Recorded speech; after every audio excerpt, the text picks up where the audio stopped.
제가 알려드리는 방법대로만 하신다면 내 피 같은 돈 경매로 다 날리고 몸도 상하고 마음도 피폐해지는 경매 노하우를 아실 수 있게 될 겁니다. 싸다고 이런 물건 입찰했다가는 폭탄만 끌어안게 되는 거예요. 경매로 투자를 해야지 도박을 하시면 안 됩니다. 최대한 피해가시라고 알려드리는 거니까 꼭 조심하시기 바랍니다.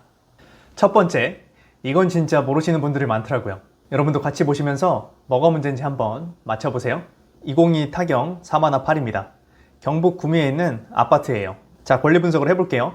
말소 기준 권리는 2016년 10월 10일에 있는 근저당 건이에요. 그 아래로는 다 소멸하는 걸로 보여요. 그리고 임차인이 있어요. 임차인 전입일이 2016년 8월 22일, 말소 기준 권리 10월 10일보다 빠르니까 대항력이 있구나. 확정일자도 받았고 배당 신청도 했으니까 대항력은 있지만 배당을 받겠네. 이 물건의 시세가 2억이라고 가정을 해볼게요.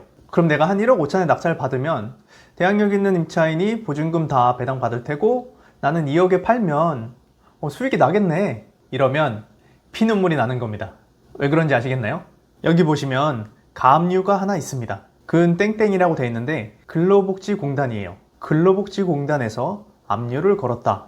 그리고 문건 송달 내역을 보시면 가압류권자 근땡땡 근로복지공단이죠. 근로복지공단이 권리신고 및 배당요구 신청서를 제출했어요. 이게 근로복지공단이 아니었다면 그냥 무시해도 돼요. 근로복지공단에서 건 압류는 임금채권이에요. 이 임금채권의 문제는 누구보다 먼저 배당을 받아간다는 겁니다.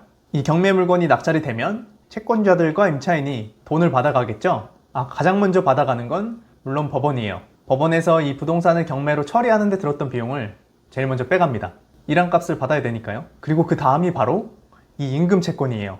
보증금이 작은 소액 임차인도 이 임금채권이랑 동일한 배당 순위인데 이 물건의 보증금은 1억 4천으로 소액 임차인, 보증금이 작은 임차인에 해당하지를 않아요. 그러니까 여기 대항력 있는 임차인보다 이 근로복지공단에서 먼저 돈을 받아가는 거예요. 물론 전부는 아니고 최종 3개월치 임금, 최종 3개월치 퇴직금, 재해보상금에 해당하는 임금채권이 먼저 배당이 되는데요. 근데 여기 보시면 금액이 2억 8천만 원이에요. 엄청 크죠? 보수적으로 이게 전부 먼저 배당을 간다 그러면 뭐가 문제일까요? 그럼 이 근로복지공단에서 낙찰 금액을 다 배당받아가니까 이 대항력 있는 임차인이 배당을 전혀 못 받는 거예요. 배당을 못 받으니까 낙찰자가 인수하게 되겠죠?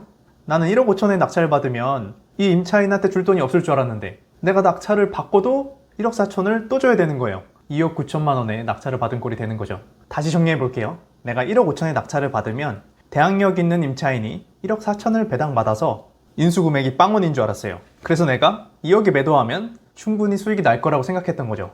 근데 사실은 이게 아닌 거예요. 내가 낙찰을 1억 5천에 받아도 임차인은 근로복지공단이 먼저 배당을 받아가 버리니까 배당을 한 푼도 못 받고 임차인의 1.4억 보증금을 그대로 인수하는 거예요. 그럼 내 실제 낙찰가는 2억 9천만 원이 돼버리는 겁니다. 그럼 내가 아무리 2억에 팔아봤자 9천만 원 날리는 거죠. 그러니까 근로복지공단에서 건 압류가 있는데 대항력 있는 임차인도 있다? 그럼 두 눈 부릅뜨고 잘 보셔야겠죠? 안 그럼 눈 뜨고도 코 베이게 됩니다. 두 번째는 간단하지만 치명적인 걸 한번 볼까요? 201 타경 172 물건입니다. 서울 마포구에 있는 반지하 빌라예요. 이번에도 한번 뭐가 문제인지 같이 찾아보세요. 권리 분석을 또 해볼게요. 여긴 간단하네요. 2019년 3월 5일 근저당권 설정이 말소 기준 등기입니다. 그 이하로는 다 소멸이에요. 그리고 임차인이 있는데 2017년에 전입을 했네요. 말소 기준 등기가 2019년이니까 대항력이 있어요. 확정일도 받았고 배당 신청도 잘 했어요. 그런데 뭔가 이상하지 않나요? 그러면 보증금이 8천만 원이니까 이것도 내가 8천만 원 이상 입찰해도 수익이 난다면 입찰해 볼 수 있을까요? 이것도 그러다간 큰일 납니다. 여기 자세히 한번 보세요. 뭔가 이상하지 않나요? 임차인이 배당 신청을 21년 7월 5일에 했는데 배당 요구 종기일이 2021년 4월 19일이에요. 배당 요구 종기일은 법원에서 배당받고 싶으면 이때까지 배당 신청하세요 하는 날짜인데 그걸 지나서 배당 신청을 한 거예요. 그러면 배당을 못 받겠죠? 그러면 이 돈 누가 물어줘요? 낙찰자가 물어주겠죠. 이걸 모르고 또 이거 8천만 원에 낙찰 받으면 임차인한테 물려줄 보증금이 거의 없을 테니까 입찰을 한다? 그러면 그 순간 내 낙찰가는 8천만 원이 아니라 1억 6천만 원이 되는 겁니다. 이 보증금을 내가 다 인수해야 되니까요. 실제로 여기 보시면 4차에 누군가 6천만 원의 낙찰을 혼자 받았다가 미납을 했어요. 이 사람 실제 낙찰가는 6천만 원이 아니라 보증금을 인수해서 1억 4천만 원인 거죠. 이제 뒤늦게 그걸 깨달은 낙찰자가 보증금을 포기하고 미납을 한 거예요. 이 모든 게 이 배당 요구 종기일을 몰랐기 때문에 발생하는 겁니다. 처음 입찰할 때는 하나씩 하나씩 차근차근 보셔야 돼요. 세 번째는 입찰가에 0을 하나 더 써서 보증금을 날리는 경우가 있습니다. 누가 그런 실수를 하냐고요? 2023 타경 509440입니다. 인천에 있는 아파트예요. 2차에 낙찰이 됐었어요. 최저가가 1억 6,100만 원인데 좀 이상하죠? 16억에 711%에 누가 낙찰을 받아갔습니다. 당연히 미납했겠죠? 보증금 1,600만 원 다 날린 거예요. 2억 남짓의 아파트를 10억 넘게 팔 수는 없잖아요. 보통 입찰할 때 시간이 얼마 안 남아서 막 급하게 입찰가를 쓰시다가 이러는 경우가 많거든요. 이런 건 법원에 낙찰 취소해달라고 매각 불허가 신청해도 거의 받아들여지지 않아요. 힘들게 번 돈 이렇게 어처구니 없이 날리면 안 되겠죠? 오늘 영상 보시고 혹시 경매가 더 두려워지셨나요? 뭔가 복잡한 게 많아 보이지만 핵심만 보면 간단한 거예요. 입찰가 쓸 때 0 하나 더 안 쓰게 조심하면 되고요. 배당 요구 종기일 전에 대항력 있는 임차인이 배당 신청을 했나 보시면 돼요. 근로복지공단 압류가 있으면 조심하시면 되고요. 아무리 복잡하고 어려워 보여도요. 하나씩 하나씩 쪼개서 보면 별거 아니에요.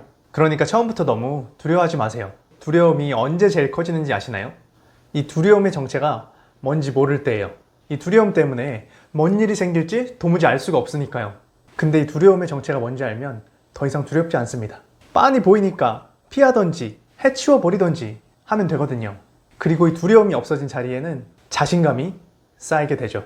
그렇게 차곡차곡 쌓인 자신감이 여러분의 인생을 바꾸는 원동력이 되어줄 겁니다. 그러니까 경매 어렵다고 너무 겁내지 마시고 천천히 하나씩 고민해 보세요. 고민하는데 돈 드는 거 아니잖아요? 그럼 오늘도 화이팅!